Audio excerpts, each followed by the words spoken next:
What's up and welcome back to another episode of the Still Curtain Podcast. I'm your host, Tommy Jaggi, editor of StillCurtain.com, and joining me, as always, is Still Curtain contributor Shayne Kubas. Shayne, we have meaningful NFL football. It is finally here as of this recording. We get to look forward to the Cowboys-Eagles game, Thursday Night Football, and the Steelers are playing this week against the New York Jets. We are going to break down all of that and more. We're going to talk about our bold predictions for the Steelers 2025 season, the matchups to watch in this game, and some big injury news that just dropped on us as well, Shayne. But let's talk first about the Steelers releasing Robert Woods from the roster. First, they released him initially, joined the practice squad, released him again at his own wish because a tenured veteran like Robert Woods, been around the league forever, 33 years old, did not want to be on a practice squad. He either wants to play on an active roster or he wants to hang it up. Yeah, and I understand that. It was nice that they were able to bring him back on the practice squad at first, because even though he did have a rough summer, didn't really do much of anything, and ultimately didn't do enough to make the roster, it would have been nice to have him as just like a guy that you can go to in an emergency situation, who would know what he's doing, is a veteran. But I also understand at the point in the career that he's at, where if he's not going to be able to make a team, he'd rather just not play. Right? Like, I think he's at that point. He's been in the league for like a decade, done a lot of stuff, been a really productive player.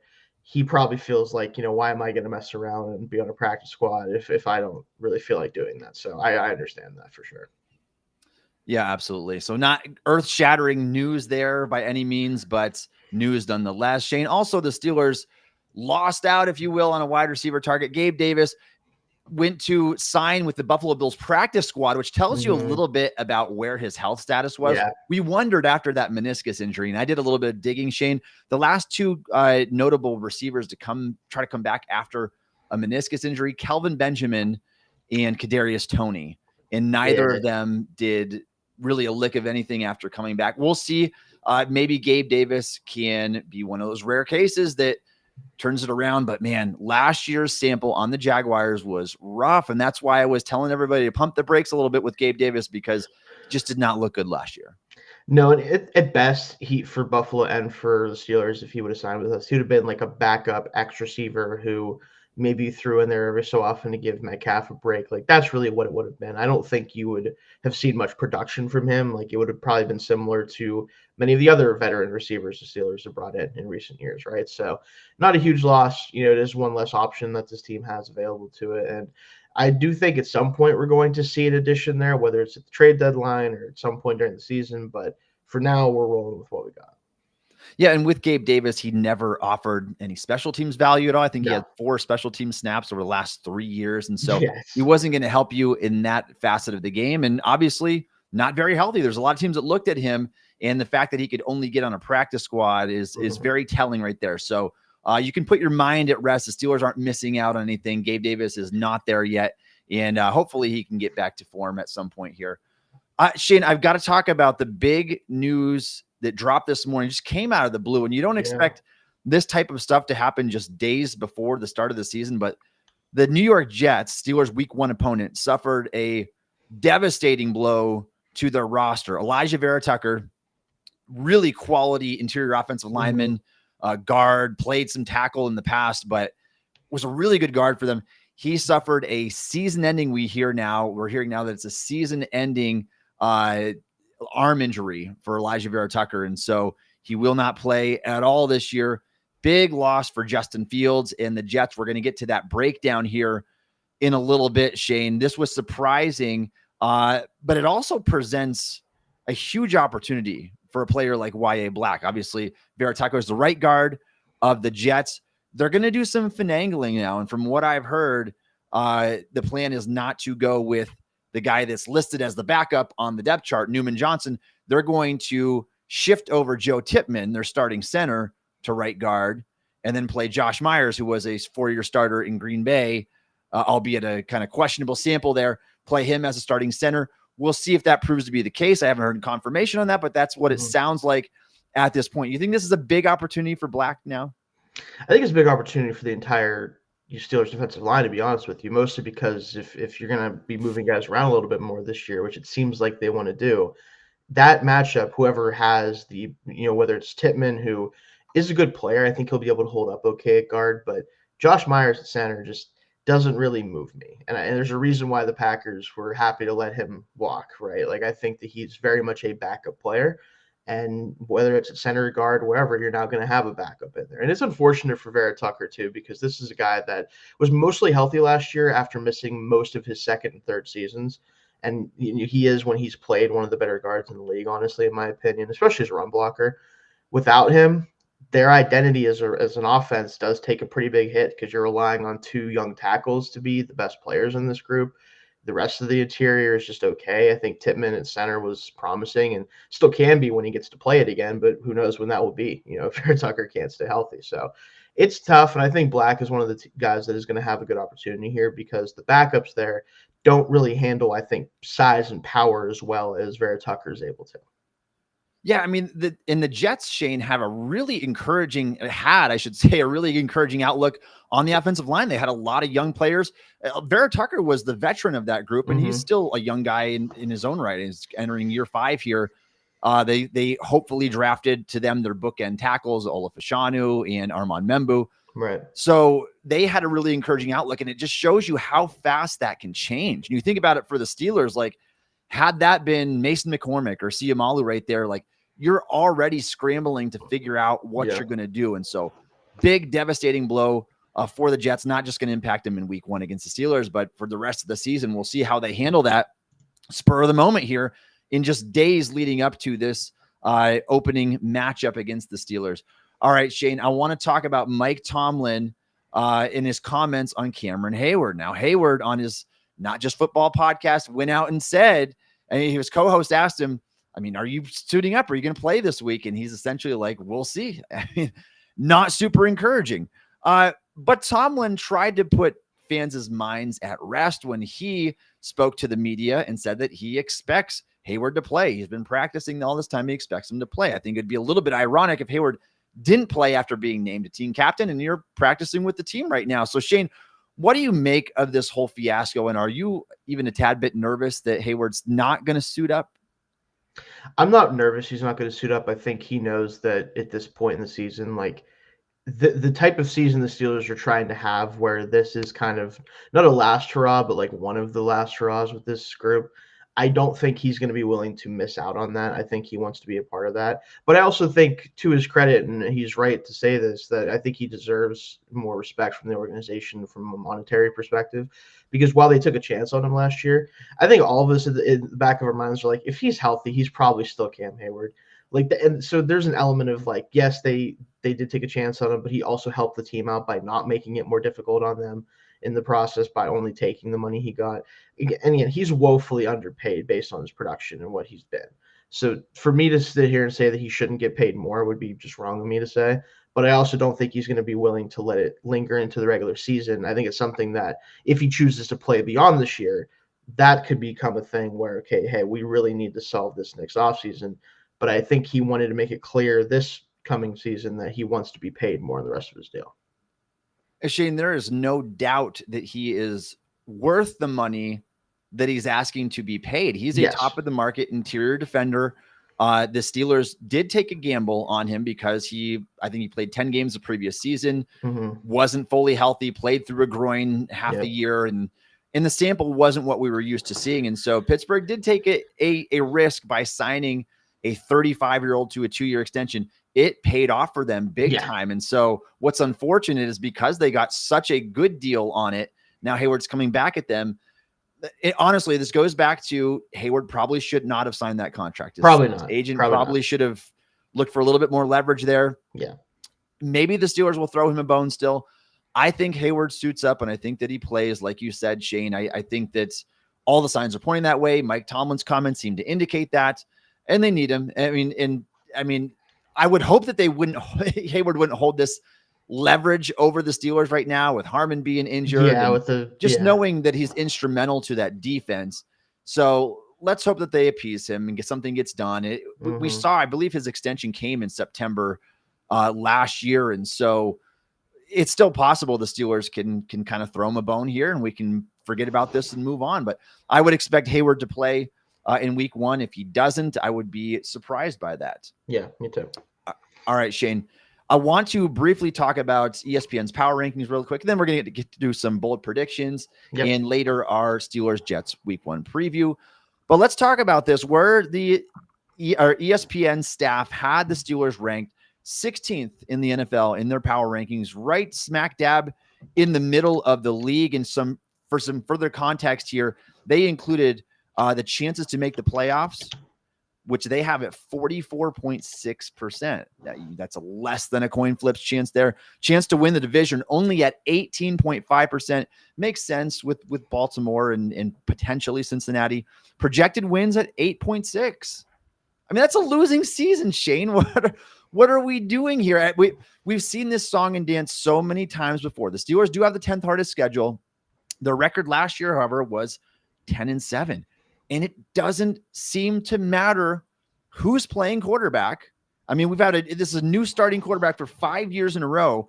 The Steelers managed to get to 9 or 10 wins. Why would ESPN projecting them to be an 8.5 win team, give or take, 8, 9 wins, when they do this so routinely and their roster is undeniably better on paper this year? I think it's a combination of two things. I think it's the fact that when you look at this team objectively, and if you just removed all the logo, the coach, if you just looked at the roster and didn't know what team it was, you could very much make an argument that this is about the 16th best team in the league, right? Especially when you factor in so much unknown with some of what's going on and the lack of true playmakers on offense, like at least guys that are out wide. Like it's easy to get there with how strong the AFC is, how good some of the NFC teams are starting to be. The problem is you can't do that. There's an element of this team that just has to be factored in, and is that Tomlin, for some reason, no matter what he's given or what he's doing, finds a way to get to that ninth win before 8th win. He just does it. And it's hard to quantify that, but you kind of have to go with it. And I think it's one of those things. I do the same thing when I was covering I was previewing the Chiefs on a different show that I do. I'm going to pick them not to be the best team in the league in the regular season when they're not. They need to do that once, and then I won't pick them anymore to do that. The Steelers have to lose 9 games before I will pick them to win, to lose 9 games.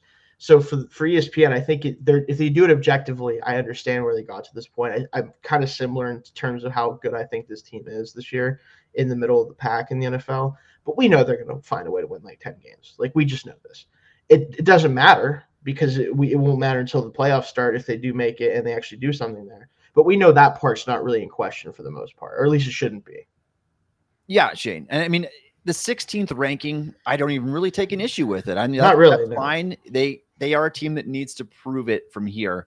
However, it just seems like you can bet the over on that win total every single year. Yeah, if you've been doing it, you're making a lot of money. Yeah. Yeah. I mean, we've seen him. I mean, we've seen him do it with 3 different quarterbacks in a season where 2 years ago, they went from Kenny Pickett to Trubisky to Mason Rudolph, and they still were able to do it and make the playoffs and play a playoff game with Mason Rudolph as your quarterback. Yeah. So I think that it's just something that they do. And as long as Mike Tomlin's here, as long as this roster is looking respectable, and I think it certainly does, their additions grossly outweighed their losses. There were a lot of losses. There was a lot of roster turnover, but nobody's super significant. I mean, we're talking like Dan Moore and Dante Jackson. That's $80 million Dan Moore, though.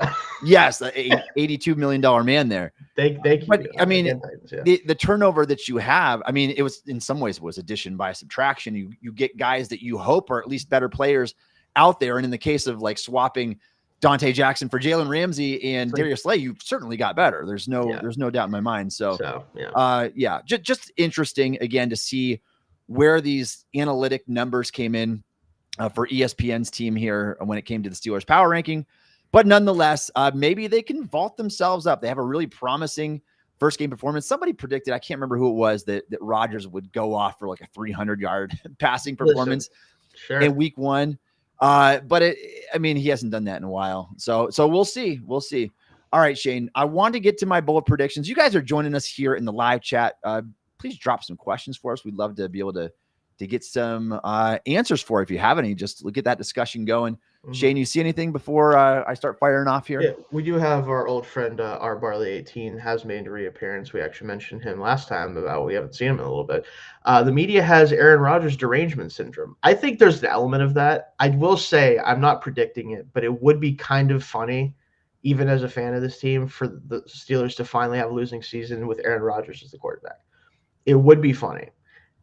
It would be bad, obviously, for a lot of reasons, but it would also be objectively funny. So take that as you will. That would be ironic. And this, I just love this comment from Raul, I'm assuming is how you say that. If Duck was playing quarterback, we win by 50 billion. Hey, Duck sighting. We love that. No, I'm sure he's doing fine, but don't need him at quarterback. That was a fun little era there. The Duck Hodges. Boy, did that fizzle out fast. And that Bills game, I was there. Bad stuff. Yeah. Bad stuff. Yeah, don't want to. You got ugly quick. Yeah. All right, let's move on to our bold predictions for the Steelers' 2025 season. I put these out there, Shayne, because I don't want you to take the heat for this once people start hitting up the comments here. And hey, that's on me. You guys can. We'll see how many I agree with, and then we'll see how. I'm going to give you my reasoning. I'm going to give you my reasoning, and you guys can rebuttal back in the chat if you want to. And Shayne, same with you. But the first one that I have here, my first bold prediction for the Steelers 2025 season. I believe that Roman Wilson will become the clear-cut wide receiver 2 for this team in this year. That isn't to say for sure that he's going to be that starting receiver for the future and beyond with DK Metcalf, but I think the competition is slim. I'm a big believer in Roman Wilson. I can't help, Shayne, but go back to all the tape that I watched of him at Michigan. He was on a championship football team, their number 1 receiver, go-to target, 12 touchdowns. He was big in the clutch. He had a 2.3% drop percentage, which was the best out of all the draftable wide receivers. I mean, he can catch the ball in traffic. He didn't do a ton of yak stuff in college, but he can separate. And I think he's got the ability to. He certainly has the athleticism to. And then he follows that up with a tremendous 2024 Senior Bowl showing. I thought he was the best receiver at the Senior Bowl. Last year, obviously, did not go as planned. High ankle sprain in the very first padded practice. Finally came back, suffers a hamstring injury, played 5 snaps last year, basically redshirted the whole year. But this year, what we saw from him is he had a really strong close to Steelers training camp. And then he was awesome in those first couple drives. I mean, he only played early in the game in preseason games, and rightfully so. You don't want to go out and get a receiver injury, but I thought he was really good. And if those passes were a little bit more on target, I think there was a couple from Mason Rudolph that were slightly underthrown. He probably houses those. I just think there's a ton to work with there. He's a guy that has a profile I really like. He runs sub 4.4. He catches everything. And I think that he's got juice to burn. I will say with this one, like, it's a bold prediction because of the little amount we've seen him so far in the NFL and the fact that he was a 3rd round pick and not, a higher pick. But this is almost one of those things where, like, if it doesn't happen, then man, what happened? Because realistically, Calvin Austin, we know what he is. Like, we know what he's about. He's a very useful player in an offense. He should be your 3rd or 4th wide receiver, ideally, right? Like a gadget guy, a guy that can burn down the field occasionally, all that good stuff. If Roman Wilson can't overtake him at some point during the season, probably early on in the season, he just might not be the player that we both honestly thought that he was, right? He was a top 50 player for me. Barely, but still a top 50 player for me. So it is a bold prediction just because of, again, the circumstances, but it should happen realistically. Like, if it doesn't, that's a problem. Yeah, and Shayne, this isn't a knock on Calvin Austin. I think that Austin is coming off by far his best season of his career. Yes. He's really efficient. Did some good stuff after the catch, good stuff over the middle of the field last year. But Austin, I think we kind of have him figured out at this stage of his career. Anytime somebody's going into their 4th season, I know that he, again, had a redshirt year, that first year, broken foot, but he's going into year 4. He's not that super young guy that he once was. And let's be real. I mean, he's got some very concerning limitations when it comes to size. He is 5'7" in 3/4 and 170 pounds. You will always be limited in some form or fashion at that size. And so I think that he will do his best work from the slot. I think that's the plan. That's where Steelers are going to play him in 11 personnel. But I do think that maybe by midseason, Roman Wilson overtakes him as the wide receiver 2, and he's the guy that's out there in 2 receiver sets and not Calvin Austin. That is my first prediction. Shayne, my second one is, you might not like this one. Y.A. Black will overshadow first-round pick Derek Harmon this year. And there's a couple reasons why I feel this way. The first is very obvious. Derek Harmon had a big injury setback. And anytime you get that as a rookie, especially a raw rookie, it's detrimental to the trajectory of your first season. So obviously, you know that Harmon had the MCL sprain. We thought it was worst case scenario at first. I mean, we were all hanging our heads. We saw him getting carted off. He was hanging his head. Thankfully, came back in and was smiling. But he's going to miss time early this season. I mean, we're looking at a week 3 or 4 return probably for Harmon, and he's got to get up to speed from there. He is not a finished prospect. And that's the first part of it, was the injury. The second part is the Steelers drafted one of the rawest players in the 2025 NFL draft. He is legitimately a one-year wonder since going from Michigan State.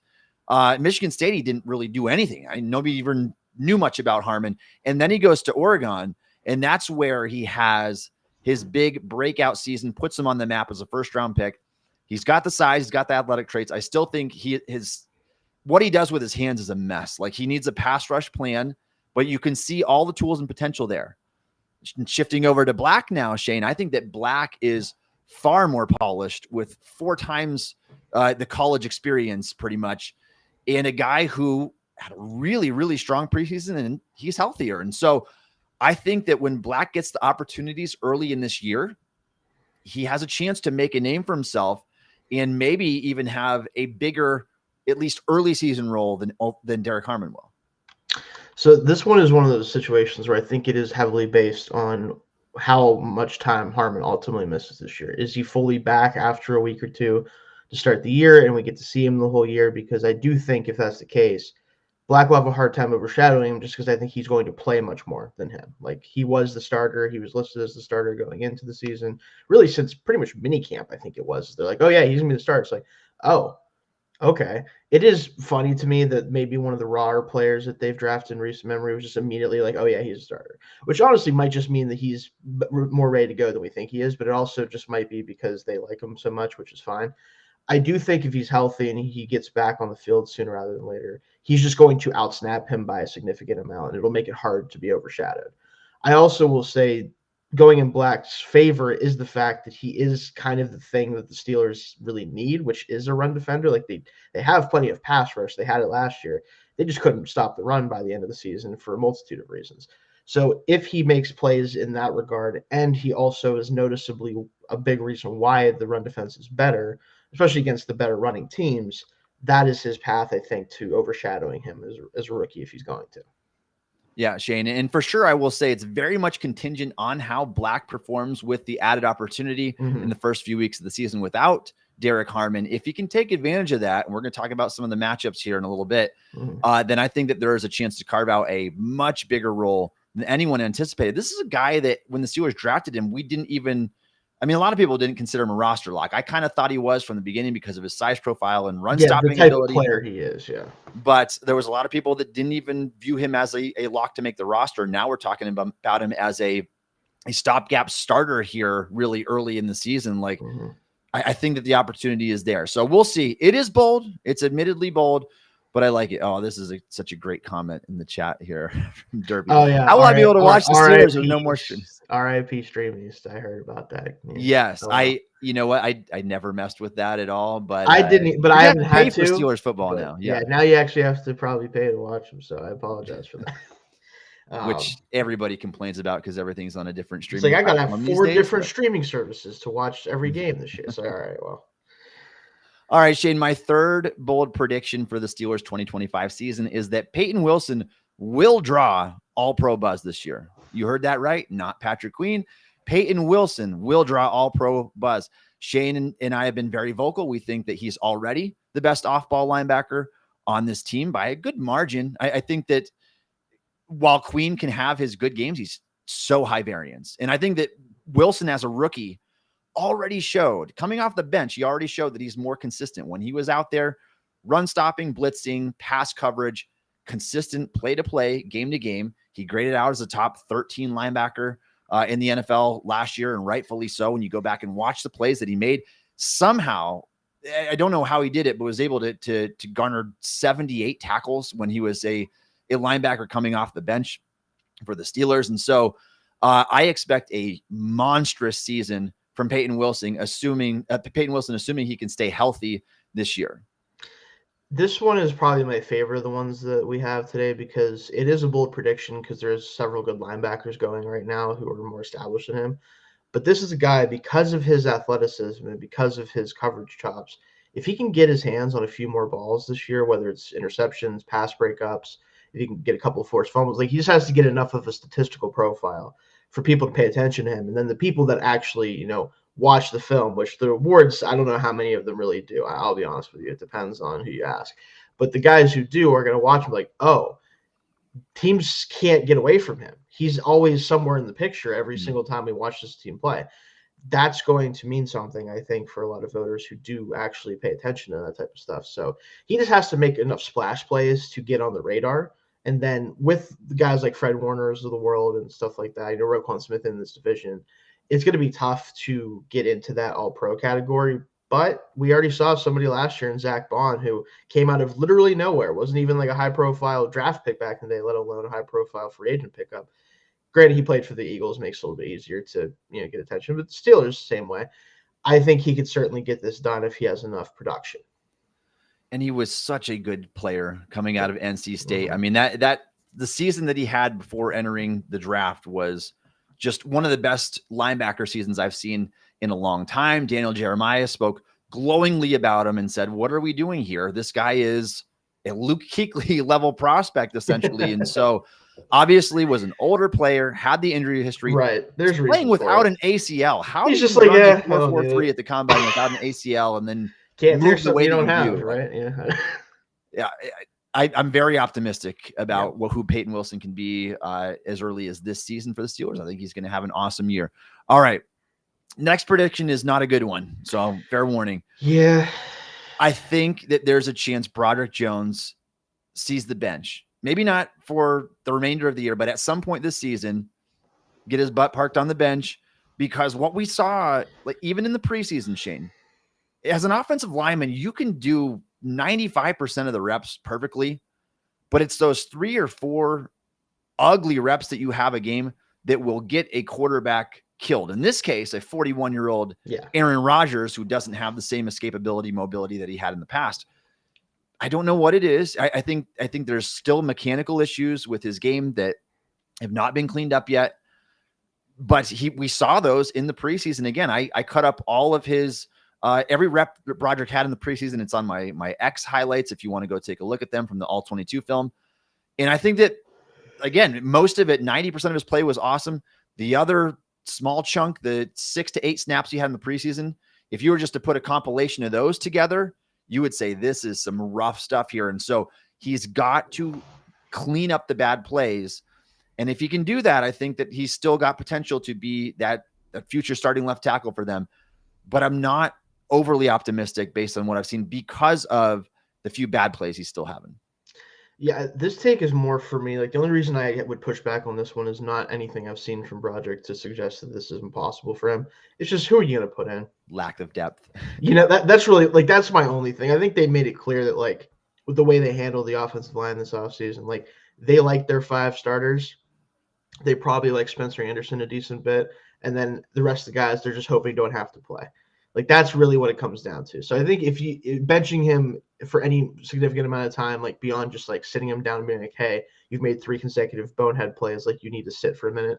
Beyond that, I just don't know if they have the luxury to bench him, right? Because if Calvin Anderson is your go-to guy in that situation, I'm sorry, he doesn't offer better than Broderick Jones does. Like, even the bad Broderick Jones is like, well, at least the next couple of plays he might be good.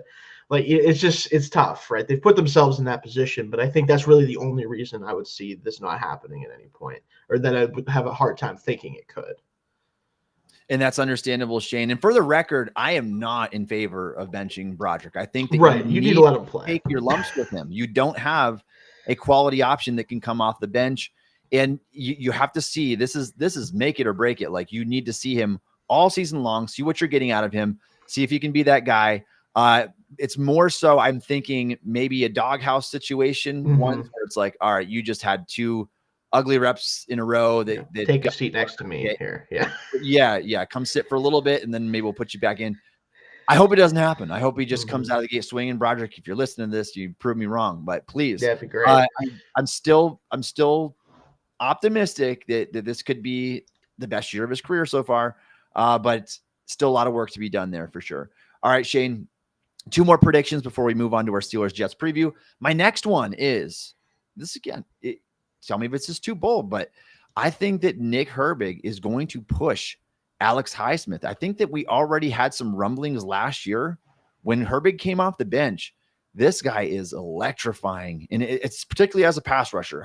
As a run defender, I don't know if he can ever do what Highsmith does. His frame is always going to be limited. But I think that he's going to be able to make a big enough case for himself to be like, I am a full-time starter. Like I am that guy. Herbig is 23 years old still, and he had a 91.5 pass rush grade last year. If you watch the tape, you can understand why. The guy can generate quick pressure. We saw it in the second preseason game against the Tampa Bay Buccaneers, where he split a triple team to get to the quarterback on the first passing rep of the game. And then he had another one. I think it was the first or second. And then he had another one that should have probably gone down as a pressure too. And he only played 3 snaps and tweaked his hammy. But I think that Herbig is really good, and a guy that was so overlooked for whatever reason in that 2023 draft because of his size and testing as only an average athlete. But man, he doesn't play like an average athlete. He plays super fast and fluid. And I think he's a guy that could push Alex Highsmith. And there's going to be some conversations about maybe who should be the starter across from TJ Watt.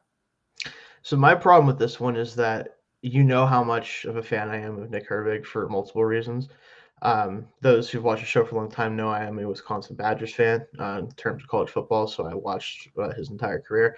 But the other problem is I also might be about as high on Alex Highsmith as most guys are. So it's like one of those things where I'm like, well, I wish I could say I agree, but also I'm like, but that's also my guy too.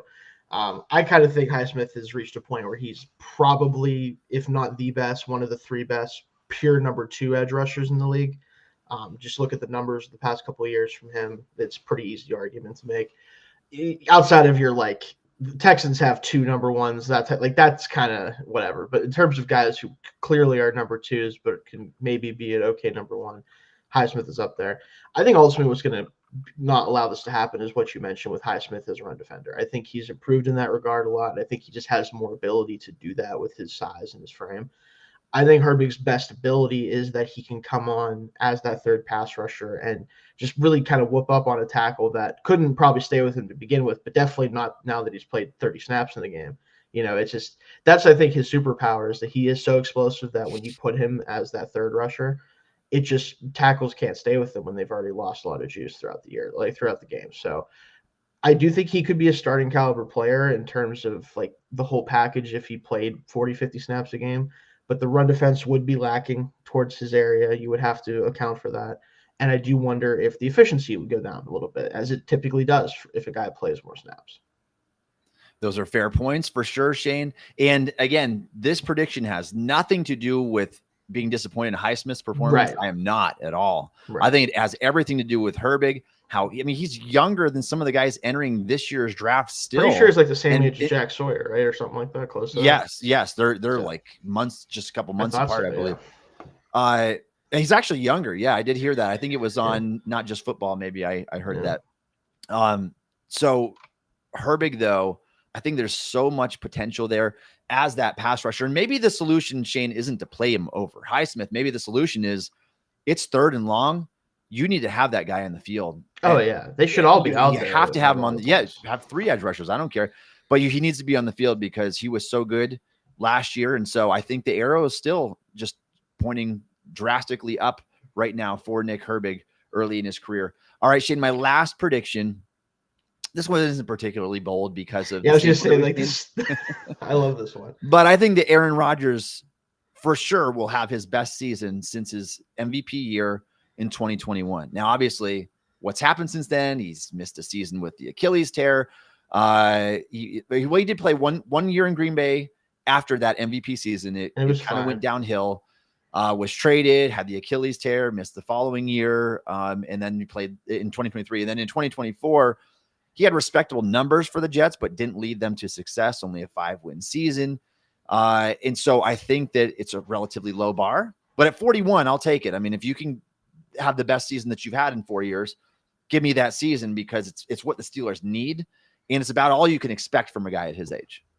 This is my favorite one that you did, because it's like the perfect, like, it sounds like a really bold take because of just what it says, but then you think about it and you're like, well, if he doesn't, like, this is not going to do anything. Like, nothing's going to happen this year. Yeah. Right. Like that's what's funny about it, is like, oh, it's 2021. He's going to, but it's like he also has played 2 seasons since then. And one of them was not great. And then the other one was better, but probably not that great either.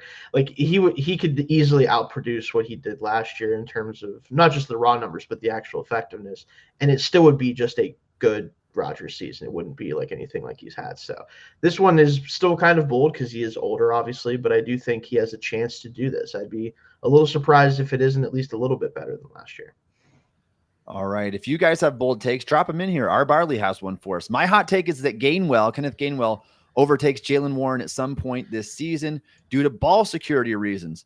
That is a hot take, our Barley. And I don't know. After everything that I've watched of Gainwell over the years, I still think he's a much better third down back than an actual runner of the football. If anything, I would lean more towards Caleb Johnson. So I hope it's Caleb Johnson. I certainly hope it is. I mean, that's your investment. That's the guy that you have hope for.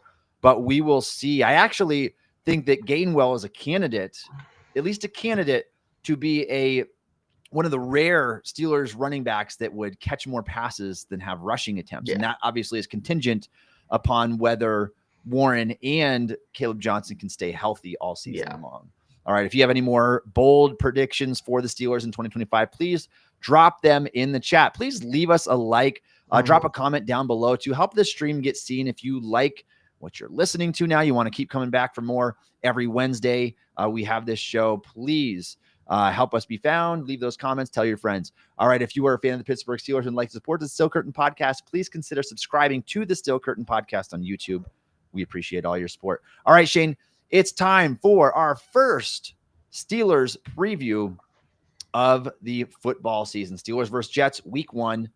We're going to give our preview and predictions here. And let's start off right with the biggest storyline overall, and that is the revenge game. Aaron Rodgers, Justin Fields. They had a jersey swap over the offseason. Fields obviously wants to get revenge on this team that benched him after he led them to a 4-2 record early in the season, helped them get off to a pretty hot start. I thought the benching at the time, Shayne, you and I were vocal about it. I didn't really think it was justified. I thought it was more of lip service to Russell Wilson than anything else. Now, he did have a shaky game, that Raiders game there. Steelers won pretty handedly, but Fields is going to want revenge. I mean, this guy was former first-round pick, 11th overall. First team gave up on him. Mike Tomlin gave up on him. He opted to go with Aaron Glenn over Mike Tomlin this offseason because of the hurt there of being benched. And so he is going to come out with something to prove. And then obviously on the other side, you have Aaron Rodgers. Again, different front office, different coach. But when they had him come into the facility, they had him fly into the facility just to tell him that you're getting cut and we're moving on a different direction. And he was really hurt about that. And so you better believe both of these guys are going to want to do everything within their power to get revenge on their former team this week, Shayne. Yeah, and I think Justin Fields definitely has a much better reason to view this as a revenge game, considering the circumstances that he dealt with. Mm-hmm. And as much as Russell Wilson played better for that first 6 or 7 games that he started, then I think either of us thought he would. Watching that back half of the year definitely made me feel a lot better about the fact that I wish that Fields would have just stayed the starter. Because I don't know if we would have won 10 games, so I don't know what would have happened, but it would have been much more interesting to watch than whatever was going on the last 5 games of the year. So I still stand by that, but I also understand Fields probably isn't going to be the answer for us or the Jets realistically, but they're going to give him a shot this year, and I think he should treat this like a revenge game. Rodgers, I feel like they both parties have equal blame into why that didn't work out. I think that Rodgers being the way he is just necessitates doing things a certain way, and if you allow him to get away with it like the Jets did, it typically doesn't work out. And the Jets also could have handled it a little bit better with the way that they released him. But at the same time, I honestly would rather be brought into the facility and told face-to-face that we don't want to wanted to keep doing this. So that's, personal preference for me. But if he wants to treat it like a revenge game and he plays better because of it, I'm A-okay with that. So yeah, and I think that he will. He's like, because it was Aaron Glenn who basically told him, it's like, I don't want you, man. We don't. Yeah, you're under contract. We're not going with you. We're going with someone else. And so, I hope that he views it that way. I hope that he's got that chip on his shoulder. He certainly has nothing to prove at this stage of his career. 4-time MVP and first ballot Hall of Famer. But you want him to have that fire lit underneath him, and I think that he does. I think that he wants to go out on top, or as on top as you can get, I guess, as part of this organization here. Hopefully, it ends with playoff success. So. We will see, but let's break down some of the biggest matchups to watch, Shayne, in this game. And I think that we first need to direct our attention right towards the offensive line. We mentioned that Elijah Vera-Tucker of the Jets will not be playing in this game. They've got some scrambling to do. And so the Jets O-line against the Steelers defensive line is an intriguing matchup, one that it would have been really fun had Derek Harmon been able to play in this game too and got his rookie season started off with a bang, maybe. How do you see these matchups going? I think you can kind of go across the board. I mean, you got Alex Highsmith and Nick Herbert going to be working against Ola Fashanu, young offensive tackle on the left side over there. And then maybe the biggest one, TJ Watt against Armand Membu. I mean, I loved Membu at Missouri. I thought that he was a really quality player, had a huge breakout performance last season. He's powerful. He's strong. But this is TJ Watt still we're talking about against an offensive tackle in his first ever NFL start. Shayne, how do you see that matchup going? As someone who's a big fan of Membu myself, he was the #1 tackle in this class in my book. I do think that he is one of those players that is such an athlete that he has a chance to hold up better than rookies usually would have any right to hold up against TJ, because TJ obviously getting a little bit older. He does like to go to his ghost rip move a lot of the time. I think Membu has the ability to counter that with his speed and his ability to move. But this is still a rookie against TJ Watt, right? This will be a good test to see if Watt's kind of decline at the end of last season is something that's going to continue, or was he just a little bit gassed from having to deal with getting plunked every time he was trying to rush the passer, right? It's going to be an interesting matchup to see where both these guys are at. Him as a rookie and TJ as an older player. I think the interior matchup, especially with Vera-Tucker out, is much more interesting than it would have been otherwise. I think Tucker would have been able to do well against whoever it was. Even Cam, as good as he is, it wouldn't have been an overwhelming mismatch for the Steelers. With the way the interior looks now, they're lucky that they don't have a fully healthy defensive line in the middle, because it could get really rough for that middle of the offense for the Jets. Yeah, absolutely. I mean, I think that that's where we're looking at right now, and hopefully the interior defensive line can take advantage. It looks like Keanu Benton might be getting a favorable matchup now if Josh Myers ends up starting at center instead of Joe Tippmann. And so maybe he's the guy, Shayne, that we need to be talking about more as having that big breakout game. He's entering year 3. He's been a really promising player overall, but just hasn't got to the quarterback. I got 2 career. Yeah, I wonder if it has anything to do with playing nose tackle a bunch. We can talk about that all day long, and how Benton's maybe not in the best position to offer success for him.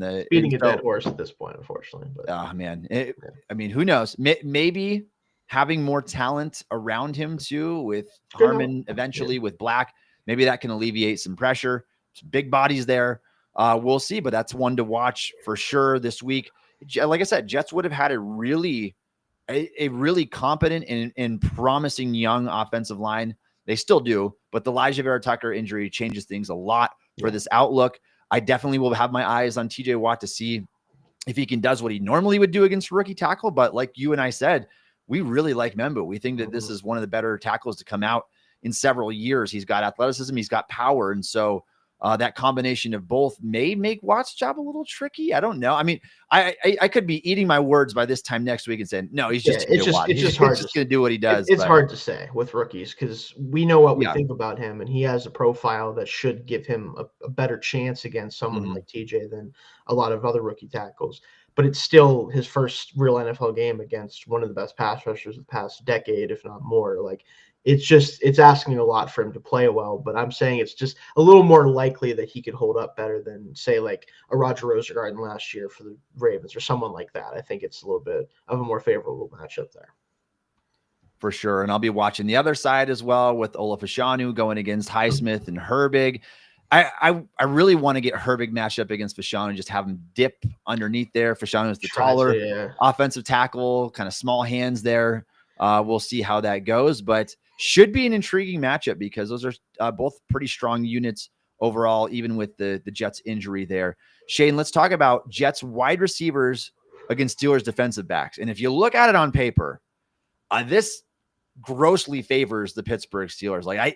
The Jets receiving room is bad. I don't know if you've seen it recently, but you've got Garrett Wilson, good receiver, former rookie of the year.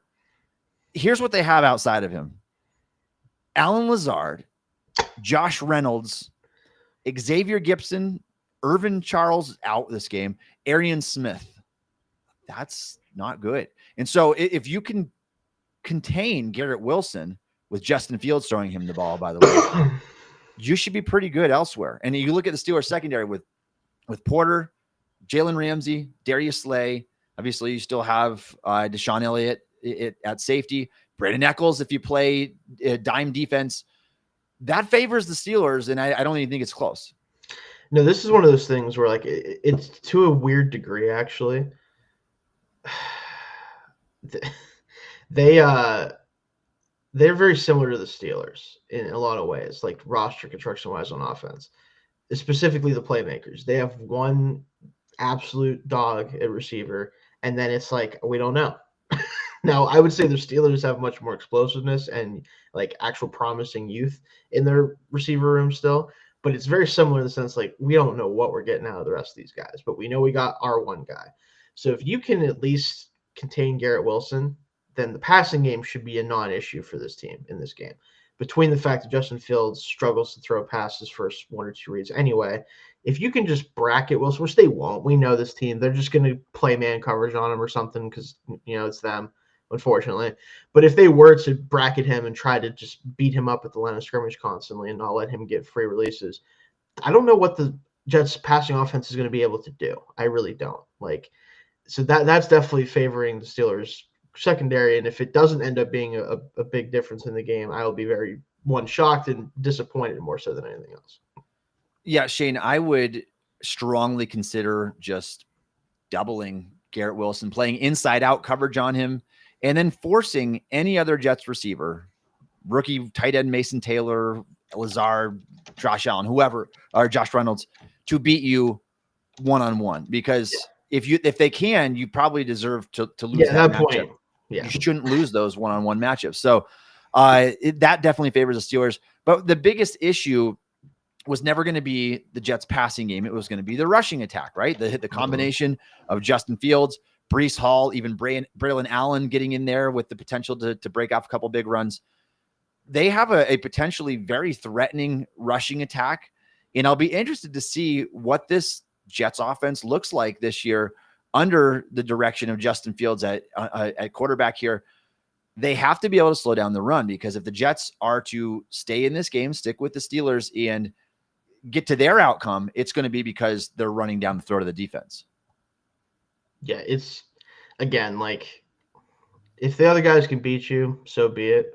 That's a whole other problem to talk about, but that is the solution, is you just have to keep Garrett Wilson from wrecking the game. That's really all they have, at least currently in the passing group, that I think is actually like a true threat to other teams. All right, Shayne, let's move over to the Steelers offense against the Jets defense, and we'll talk about their matchups, O-line versus defensive line. I think that the Jets have some respectable pieces here. Obviously, Quinnen Williams, Harrison Phillips came over this year.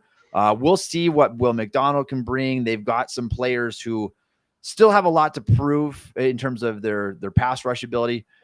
But I think that this is pretty even battle overall, because the Steelers also aren't super battle tested. They've got two young offensive tackles who need to prove themselves as well. How do you see this matchup going?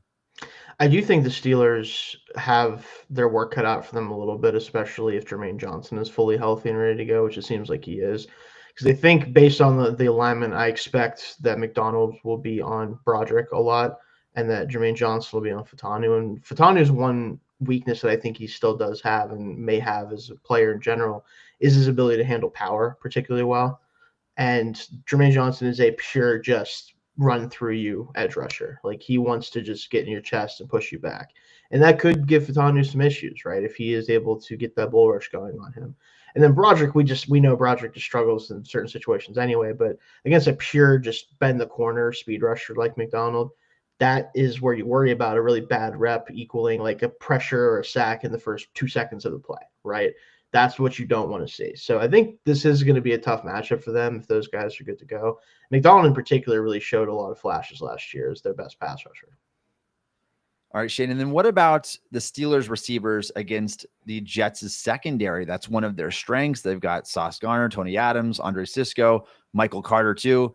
I mean, they've got some respectable pieces in their secondary. And I think this Jets defense can bounce back to where it was a couple of years ago, especially Aaron Glenn calling. You know that he's going to be aggressive too. So that ball may have to come out hot.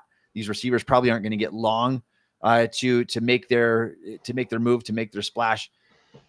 DK Metcalf is the only proven commodity at receiver. Obviously, you've got the tight end room there. We can kind of throw them in as well. But who do you think has the upper hand in that group advantage? I think the Jets secondary is certainly better than the Steelers receiving room at this point. I think DK and Sauce is at the very best a wash, but I think Sauce is a better player by a significant margin when he's actually on, which in this system with Aaron Glenn, I think if anyone can get him back to his first 2 seasons level of play, it's probably Aaron Glenn.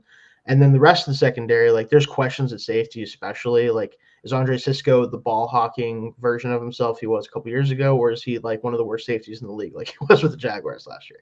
It's hard to say, but I think it's a good gamble to make. I really think that the tight ends have to, as they're probably going to have to do all year, play a huge part in this because the Jets do have good cover players at linebacker with Sherwood and Williams, but you could still beat them a little bit easier than you can beat some of these corners that they have. So it is going to be interesting to see if anyone in the receiving corps can make a huge difference in this game, or is it going to be a lot of the tight ends and the running backs that have to do the heavy lifting there? All right, Shayne, and we'll close out these matchups with Aaron Rodgers against Jets defense, Justin Fields against Steelers defense. I see this going. I think that Rodgers is going to be relatively conservative still. I think the game plan, maybe take a couple of deep shots down the field. And I think that he ends up with a respectable performance. He doesn't put the ball in harm's way. Fields, on the other hand, I think that you got to watch a couple of deep shots down the field. But I think that the Steelers will be able to contain Justin Fields as a passer in this game. We'll see what he does with his legs. But again, you've got one receiver that's threatening right now. If you get beat by the other guys, so be it. I don't think that you will.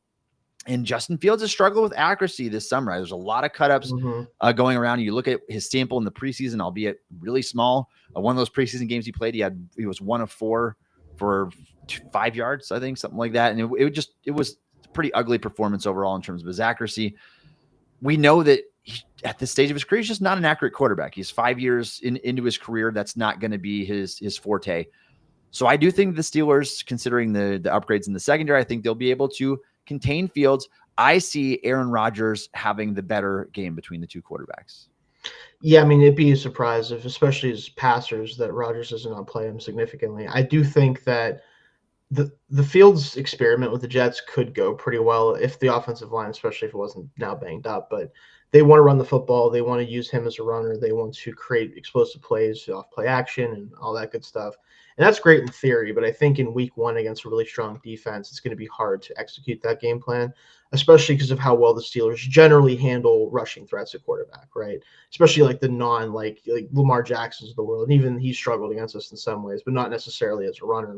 But it's going to be tough for them to get things going. And I think the run game for both teams is probably going to decide this thing in a lot of ways because the Jets running back group is talented, but they weren't very productive last year. And it's not going to get any easier now that one of their best players isn't in there. And Steelers obviously want to run the football a lot, and it's just whether or not they can actually do it this year opposed to last year. All right, Shayne, and that brings us to our game prediction. Steelers versus Jets, week 1. I will kick it over to you. What are you predicting the outcome of this game, and can you give us a score for it? So I do have the Steelers coming out on top here, but in a very tough kind of battle out game. I have them winning 20-14. I don't expect a lot of points in this game for a lot of reasons, but mostly two defenses that I think could be top 10 units by the end of the season. So tough way to start the season for both offenses. But I think the Steelers just, again, have more of the veteran presence, not only at quarterback, but just kind of across the board. I think they can make timely plays like we see this team typically do. And against a team that just has a lot of things to figure out still in the Jets, I think they can come away with again, harder fought than probably people are hoping for, but still a win in week 1. All right, Shayne. I also have the Steelers winning. I've got them winning a 20-17 game. I think there's potential for this to be like one of those 16-13 or 17-13 type games. It just feels like both of these offenses are going to go through growing pains. There's no doubt. You got new quarterbacks. You've got new players just starting on both offenses. And so I think that they're going to have their struggles there. I think the Steelers come out on top, 20-17. For what it's worth, DraftKings Sportsbook has the Steelers as 3-point road favorites in this game. Projected point total over under 38.5 points. And so we'll see what it ends up being. If you guys have any projections for this game, drop them down in the chat or the comment section down below. Shayne, any other last words before we close off here? Get ready for week 1. No, just we did have one prediction come in, 27-10 for the Steelers from our Barley 18 here. So that's definitely what I'm hoping it looks more like. But again, I think both offenses are going to have their issues, and I just think the Steelers will be able to manufacture a little bit more, right? That's just what I think at this point. With both early in the season, offenses tend to start slow, other than like weirdly the Saints last year when they scored like 100 points, it felt like the first 2 weeks and then died after that, whatever. For the most part, though, defenses are still a little bit ahead of offenses this early in the year. So I'll give the edge to the defenses in that game. All right. We've seen a lot of fluky things happen in week 1. Get your popcorn ready. It's going to be fun. Aaron Rodgers versus Justin Fields revenge game. Steelers need to start the season off strong because that schedule gets difficult down the stretch. So we'll see how they do. And we will be planning ourselves in front of that TV on Sunday. We go live on this show every Wednesday at 1:30 p.m. Eastern time. Also check out Josh Yoris' show. He goes live at 1:30 p.m. Josh is also going to be joined by Mark Powell, who's going to be another podcast host of Still Curtain. And Mark is going to be going live post-game for Steelers. So make sure you come back to this channel for post-game coverage as well. Thank you for joining us on the show today. You can follow Shayne on X at Shayne Kubas. You can follow me on X at Tommy Jaggi. You can download the Still Curtain podcast wherever you get your podcasts. Also check us out on YouTube or ask Alexa to play the Still Curtain Steelers podcast. And thanks again for listening to the Still Curtain podcast.